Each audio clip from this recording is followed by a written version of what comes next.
Alors, là, on est avec le docteur François Lin, suite à la conférence Scientifique TV, sur un petit moment un peu plus détendu avec des petites questions sur toutes les interventions et tous les sujets que l'on a abordés. Avant, moi, je voulais en profiter pour faire une petite parenthèse sur François. Je voulais me permettre ça. François, c'est quelqu'un qui apporte beaucoup dans son art, dans sa chirurgie, qui m'a beaucoup apporté moi personnellement, et qui continue à m'apporter.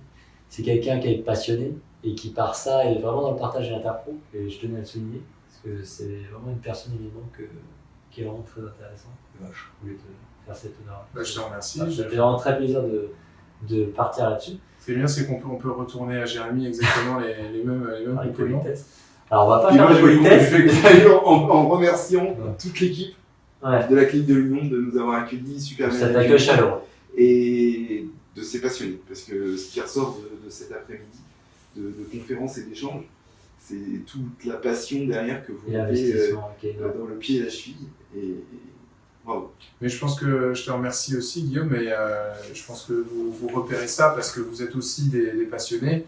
Et c'est aussi pour ça qu'on a plaisir à vous recevoir ici, parce que voilà, c'est sûr que ça fonctionne bien. Et j'en profite pour vous réinviter. D'ailleurs, vous êtes les bienvenus, vous venez quand vous voulez. Alors, comme tu parles, donc ici on est dans le bureau de François, du Dr Lin. Et donc on va commencer par un sujet un petit peu plus léger. Moi je suis assis sur un ballon. Ouais. Explique-nous cette histoire. Tu es à la place du chirurgien en fait. Et moi je suis assis sur ton fauteuil. Voilà, et Guillaume et moi on serait les patients, ou voilà, on serait le patient et son accompagnant, voilà, ce serait ça. Et l'idée en fait elle a germé tout simplement parce que naturellement voilà, quand il y a une sorte de routine, je commence à me poser des questions sur ce que je fais, quoi. Et puis là, on était vraiment dans le bureau de consultation à l'ancienne, on était vraiment dans une routine, quoi. C'est-à-dire on consulte encore comme on consultait il y a 2 siècles, quoi. Donc là, quand il y a 200 ans, il ne se passe rien, il n'y a pas d'innovation, il y a un problème quelque part, quoi. La seule différence, c'est qu'avant, on écrivait sur des fiches Bristol, et maintenant, on écrit sur un ordinateur. C'est mieux parce qu'on peut se cacher, et comme ça, on peut faire ses mails, et le patient, il ne voit pas, quoi. Donc, ça, quelque part, il y a quelque chose qui est cassé, qui ne va pas dans la relation qu'on doit avoir avec nos patients. Et donc, on s'est vraiment interrogé sur qu'est-ce qu'on pouvait faire avec mes collègues pour savoir comment est-ce qu'on fait un peu voler en éclats ce modèle qui voilà, était là depuis 2 siècles, donc forcément qui n'était plus adapté aujourd'hui. Et c'est là qu'il faut s'interroger sur une notion très très importante, c'est que les gens s'attendent à quelque chose.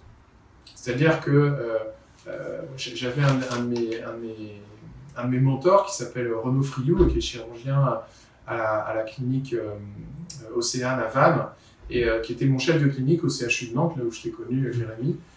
Et il m'avait dit quelque chose de très très important. Il dit voilà, donne aux patients ce qu'ils attendent.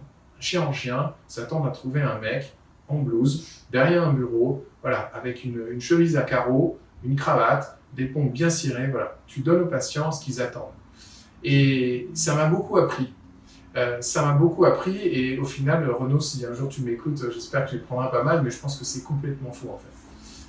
Je pense qu'en fait, et je pense que je peux le dire parce que Renaud sait à quel point il m'a beaucoup appris sur plein d'autres domaines. Par exemple, c'est lui qui m'a appris à appeler systématiquement la famille du patient dès que j'ai fini l'opération. Donc j'ai toujours fait ça. Et je peux vous dire, hein, les gens ils regardent pas la taille de l'incision, ils regardent pas machin. Les gens ils vous disent merci d'avoir appelé mon conjoint, machin. Voilà. Ça c'est systématique. Et c'est un des trucs les plus intéressants. Et donc il m'a appris ce truc-là sur la chemise à carreaux qui était plus forcément adapté. Il m'a appris un autre truc qui est en fait, il faut s'intéresser à ce que les gens ils veulent. Les gens ils veulent qu'on appelle leur famille et qu'on rassure leurs proches. Et donc, dans un bureau de consultation, c'est pareil. Ils s'attendent à trouver un type derrière un bureau, donc ça met une distance quand même. Et puis, il y a quand même la position du chirurgien qui a une connaissance, cette relation un peu paternaliste. Et ça, c'est ce que les gens s'attendent à ça. Mais en fait, ce qu'ils veulent vraiment, c'est qu'ils veulent être rassurés. Et donc, il y a une différence qui est fondamentale entre ce à quoi les gens s'attendent et ce que les gens veulent. Et en découvrant ça, on a découvert, en fait, qu'il fallait se débarrasser du bureau. Et les gens, quand on se débarrasse du bureau, ils rentrent, ils sont étonnés, ils ont la banane, mais ils le font tous. Et j'ai même pas besoin d'expliquer le concept. Les gens rentrent dans le bureau, disent docteur, mais c'est super sympa, c'est décontracté. Ah, j'ai vu qu'il n'y a pas de bureau, ouais, il y a moins de distance entre nous, c'est plus cool, merci. On n'a même pas dit un mot, on a déjà brisé la glace avec le patient. Et c'est vraiment en réfléchissant à ça qu'on a eu cette idée de bureau sans bureau. Et on évolue, et je travaille avec plein de gens très intéressants, des gens très brillants, comme vous deux. Donc il y a une société française qui s'appelle Follow Health, qui fait un logiciel médical sur tablette qui me permet dès maintenant d'avoir les patients qui me remplissent des informations en salle d'attente. Donc on les connaît mieux, ils perdent moins de temps. Le but, c'est que dans quelques temps, je vais même virer l'ordinateur et tout sera sur la tablette. Donc le patient va rentrer avec sa tablette, on va pouvoir prendre les photos directement, on va pouvoir faire des schémas, expliquer aux patients. Donc il n'y a plus de bureau du tout, on est comme un petit salon, on discute et on avance. On avance mieux, plus vite, dans une ambiance plus détendue qui rassure les patients. Voilà, dans tout ça, il y a aussi une réflexion sur moi, on a le droit de penser à soi un petit peu aussi. Et quand on est sur un bureau, on est penché en avant, on n'est pas forcément bien installé, on finit par avoir mal au dos, on se pose des questions, et puis on a 35 ans, on n'est plus tout à fait aussi jeune qu'avant. Et donc on se dit, mais mince, qu'est-ce que je peux, d'où ça vient? Donc on se renseigne et tout, et on découvre que la position assise, c'est pas très bon en fait. Pencher en avant, c'est pas bon. Et on découvre qu'en fait, un ballon, ça t'oblige à te tenir droit, parce que simplement, si tu ne tiens pas droit, tu tombes du ballon. Et donc, pendant 3 semaines à 3 mois, tu as mal au dos, mais c'est de la bonne douleur, c'est des muscles, tu es en train de te muscler, de te gainer, et puis après, tu n'as plus jamais mal au dos. Et donc, voilà l'histoire du ballon. C'est vrai que moi, j'ai pas l'habitude. Je sens que ça tire. Voilà, c'est ça. Je suis obligé de te sentir. Tu es obligé de te gainer, ouais. Voilà, c'est ça, ouais. Ah, super. Alors ça, c'est... Bon, après, chacun peut essayer la mise en place de son bureau, mais c'est vrai que dans la proximité, c'est vrai que je pense que les patients, ils accrochent bien. Ouais. Alors, tu es un peu dans la rupture des codes quand même. Dans l'innovation, c'est un peu ce qui te fait aussi avancer. Alors, autant dans l'innovation technique, mais que dans l'innovation... Que ce soit le minimalisme, que ce soit l'imagerie en charge 3D, que ce soit la salle de consultation, tu essaies toujours un peu de casser les routines ou les choses qui sont là depuis quelques années, tu essaies de dépoussiérer un peu, Alors, j'essaie pas de forcément casser les choses qui sont en place, parce que des fois ça n'a pas d'intérêt, mais j'essaye simplement d'avoir un objectif, c'est de toujours faire tout pour améliorer la façon dont on prend en charge les patients. Et il y a des fois, il y a des choses qui viennent tout seul, comme ça, c'est dans le bureau, dans la consultation, tu dois briser cette glace, tu dois instaurer une relation de confiance. Donc quand tu t'interroges là-dessus, tu te dis, mais qu'est-ce qui est responsable de cette glace qui est au départ et que tu dois briser? Et quand tu réfléchis là-dessus, tu arrives à des concepts comme ça. Et puis, ça nécessite aussi de toucher un petit peu à tout, parce qu'effectivement, le minimalisme, ça te fait découvrir les ballons, les trucs comme ça. Et donc tu recroises les idées que tu as d'un petit peu partout, et ça te fait évoluer, ouais. Donc c'est pas pour briser forcément ce qui est instauré, c'est vraiment pour innover là où c'est pertinent, quoi. Recentrer ta prise en charge, recentrer le patient au centre de ta prise. Ouais, exactement. Parce qu'il y a aussi ça, hein, c'est-à-dire que avant le centre, c'était le bureau avec le chirurgien derrière le bureau. Et le patient, il se déplaçait. Allez vous allonger sur la table d'examen. Voilà. Ou alors c'est le chirurgien qui s'est déplacé, qui faisait le tour de son bureau. Voilà. Là, j'ai rien à faire. Le patient est assis en face de moi. Donnez-moi votre pied. Je prends son pied. J'examine son pied. Je lui rends son pied. Bien sûr, si je suis chirurgien de la hanche, je ne peux pas forcément faire ça, parce qu'il faut que je l'examine sur une table où il est allongé, où il est déshabillé. Mais on peut faire ça dans plein de spécialités. On peut faire ça dans la chirurgie de la main, on peut faire ça en ophtalmologie, on peut faire ça en ORL, on peut faire ça... voilà, c'est un truc qui peut être totalement ubiquitaire comme idée, quoi. Et voilà. Mais des fois, les choses évidentes, c'est parfois tellement en rupture avec ce qu'on fait que ça semble débile. Au début, c'est montrer du doigt, et puis après, comme ça plaît en fait aux gens que ça intéresse, en premier lieu les patients, évidemment les patients le demandent, et c'est ça qui fait que tout bascule. Et ça, je suis persuadé que c'est une idée qui va se diffuser, quoi. Ah, moi je te connaissais pas, donc je t'ai vu une fois, donc je suis dans ton bureau, je vois des pieds, des prothèses, des vis, et puis je vois une tour de Pise. Ouais, alors la tour de Pise, c'est très important. La tour de Pise, c'est ce qui me permet d'expliquer à tous les patients, quelle que soit la pathologie, enfin, peut-être pas quelle que soit la pathologie, mais il y a beaucoup de pathologies en orthopédie où on est dans les problèmes d'alignement.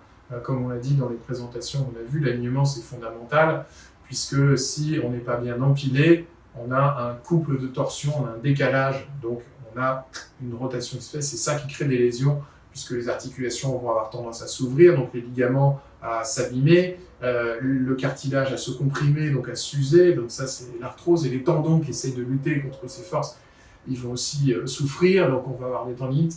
Vraiment, c'est un petit peu au cœur de tout. Et particulièrement, j'utilise dans l'allus valgus, donc je fais ces fiches d'information où j'explique aux patients ce qui se passe avant l'opération, pendant, après, quels sont les risques. Et la première chose qu'on fait, c'est qu'on leur explique avant comment ça se fait qu'ils sont assis là, d'où c'est venu. Et donc particulièrement dans l'allus valgus, je leur explique que l'allus valgus, c'est comme la tour de Pise. On a un os qui est peut-être au départ un peu penché. Donc ça, c'est le côté familial. Si dans leur famille, ils sont comme ça, un peu penchés, quelque part, pour tomber, ils ont pris de l'avance. Donc, ils partent de plus loin. Donc, ils vont y arriver plus vite aussi. Mais aussi, il y a la qualité des fondations de cette tour de Pise. Si les fondations sont trop molles, trop souples, eh bien, elle va non pas partir de plus loin, mais elle va chuter plus vite, cette tour. Et c'est là le côté féminin de cette pathologie de l'allus valgus. Ça se retrouve surtout chez les femmes, parce qu'elles sont plus souples que les hommes. Et c'est par hasard si quand on examine certains hommes qui ont cette déformation d'expérience, enfin encore faudrait-il le mesurer, mais souvent des gens qui ont une laxité assez marquée. Ça c'est le deuxième point. Et le troisième point, c'est qu'il suffit d'attendre pour que cette tour, elle tombe. On sait bien que la tour de Pise, elle penche de plus en plus, et qu'on met des bouts de ficelle et puis des bouts de chewing-gum pour essayer de la faire tenir, mais elle finira par terre, c'est sûr, c'est obligatoire, c'est juste les lois de la physique. C'est comme ça. Donc cette tour de Pise, elle résume tous les facteurs favorisants de l'allus valgus. Les gens disent, mais ça vient d'où? C'est pourquoi? Et les chaussures? Et les talons?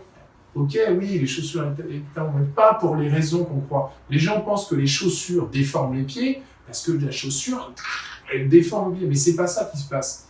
La chaussure est un facteur favorisant de l'allus valgus. On sait qu'il n'y a pas que lui, mais parce qu'en fait, il emprisonne le pied. Et comme le pied ne travaille pas, il s'affaiblit, les muscles ne travaillent pas, deviennent plus faibles, donc le sous-sol de notre tour de Pise devient plus souple, et donc ça accélère la déformation. C'est en ça que les chaussures abîment les pieds. D'où à nouveau, ça se recroise avec le minimalisme. Voilà, donc ça permet vraiment de faire revenir les gens à des choses très fondamentales qu'ils peuvent comprendre. Et je ne crois pas qu'il faille opérer un patient de quoi que ce soit si on n'est pas certain qu'il est capable de réexpliquer derrière pourquoi il est opéré. Je vois trop de gens qui viennent, qui me disent « Oh oui, on m'avait opéré il y a 10 ans, mais on m'a mis des broches. » Alors ça, les patients disent tout ça. « J'ai eu des broches. » Mais en fait, c'est comme si on résumait l'opération au fait qu'on ait mis des broches. Genre, c'est le Mikado quand on a mis des broches. C'est pas ça. Les gens ne sont pas capables de nous redire « J'avais un problème d'alignement, mon os était déplacé, le chirurgien a coupé l'os pour le remettre en place. Accessoirement, il a mis une broche. Pas de broche, donc ça tient, il a mis un pansement. » Mais ça, non, ça n'a aucun sens. Donc là, pour le coup, on parle de geste opératoire. Quels sont les critères qui font qu'on décide de préconiser un geste chirurgical sur un allus valgus? Alors ça, c'est un petit peu sur nos fiches d'information, c'est un peu la deuxième et la troisième case. Donc, une fois qu'on leur a expliqué d'où ça vient, déjà, ils ont bien compris. Donc, ils vont suivre beaucoup plus facilement la technique que le reste. Le troisième cas, c'est est-ce qu'on peut faire autre chose? Le chirurgien, il a le devoir, qui est ancestral, d'abord ne pas nuire. Donc ça, tous les chirurgiens connaissent ça. Primum non nocere, c'est du latin, ça veut dire d'abord ne pas nuire. Si on peut faire autre chose avant de porter une lame sur le patient, on a l'obligation de le faire. Voilà, même si l'idée ne lui plaît pas. Et donc, on a listé les semelles, les attelles, modifier la chaussure, s'adapter, perdre du poids, arrêter de fumer, il y a tout un tas de trucs qu'on peut faire. Et puis on leur dit bien, c'est fonctionnel un annulus valgus, c'est un problème fonctionnel, c'est pas un problème vital, c'est pas un cancer, c'est pas une fracture ouverte, c'est pas un abcès. Il n'y a pas d'urgence. Donc il n'y a pas d'urgence et il n'y a même pas d'obligation. Ça va s'aggraver. Ah oui, c'est comme la tour de Pise, ça peut que s'aggraver. Mais on ne sait pas trop à quelle vitesse. Ouais. Donc peut-être qu'il ne sera jamais embêté, peut-être que voilà. Si ça fait pas mal, ça ne crée pas de handicap, ça c'est pas opéré. Donc ça c'est la première phase. Et la deuxième, donc ça dépend que du patient en fait. Nous on a un devoir d'information, on n'a pas un pouvoir décisionnaire. La seule obligation qu'on a, c'est vraiment analyser au mieux le besoin du patient. Et voilà, donc après, une fois qu'on a terminé, qu'on ne peut pas vraiment faire autre chose, si le patient veut être aidé, est-ce que vraiment c'est légitime? Donc est-ce que le patient il souffre? Est-ce qu'il a mal? Bon, il a du mal à se chausser, ok, mais quand il est en pantoufle ou pieds nus, il a pas mal. Donc est-ce que c'est vraiment légitime de l'opérer? Ben ouais, parce que c'est un travailleur, il a des chaussures de sécurité, et puis vraiment ça l'ennuie, quoi. Est-ce que ça génère un handicap? Si le gars, c'est un footballeur professionnel, et ben il peut plus jouer quoi avec son annulus valgus. Donc là, ça crée un handicap. Ou alors, la petite mamie, elle peut plus sortir son chien le week-end, elle peut plus faire ça. Voilà, c'est un handicap. Il y a une diminution de la fonction. Donc là, c'est intéressant. Et puis, quand ça s'est vraiment aggravé et qu'on commence à avoir vraiment des conséquences catastrophiques sur les rayons latéraux, là, on est quand même dans les chirurgies qui globalement sont plus longues pour le patient, qui sont plus compliquées. Et quand on a un début de décompensation, c'est quand même bien d'y aller pour éviter qu'après on ait donc pour nous, par exemple, médicaux ou paramédicaux, quand on voit qu'il y a un annulus valgus et on voit sur des rendez-vous de contrôle qu'effectivement, quand ça a des griffes qui apparaissent, des choses comme ça, ça nécessite un avis par un chirurgien. Au moins un avis. Pas forcément une opération, parce que si les griffes ne gênent pas le patient, on peut, c'est pas forcément une erreur, mais c'est, après, comme toujours, en cas de souci, ça peut être compliqué d'expliquer, oui, ça s'aggravait, donc on a décidé d'opérer, mais comment est-ce qu'on savait que ça allait s'aggraver vraiment beaucoup plus et à quelle vitesse? Et que même un pied complètement catastrophique, on a des patients, ils ont des pieds, mais c'est hallucinant, on appelle ça une salade d'orteils, et pourtant, ils ont pas mal. Ils viennent parce que le médecin traitant leur a conseillé quand même de consulter, à juste titre, ou parce que les amis et la famille poussent en disant « mais t'as vu tes pieds, c'est plus possible ». Voilà, donc on a des cas comme ça, on a des cas extrêmes, c'est comme tout, il y a la moyenne, et puis il y a des gens qui ont des très petites déformations qui souffrent énormément, qu'il faut opérer, il y a des gens qui ont des grosses déformations, qui ne souffrent pas du tout, qui n'ont pas de handicap et qui ne font pas opérer. Alors,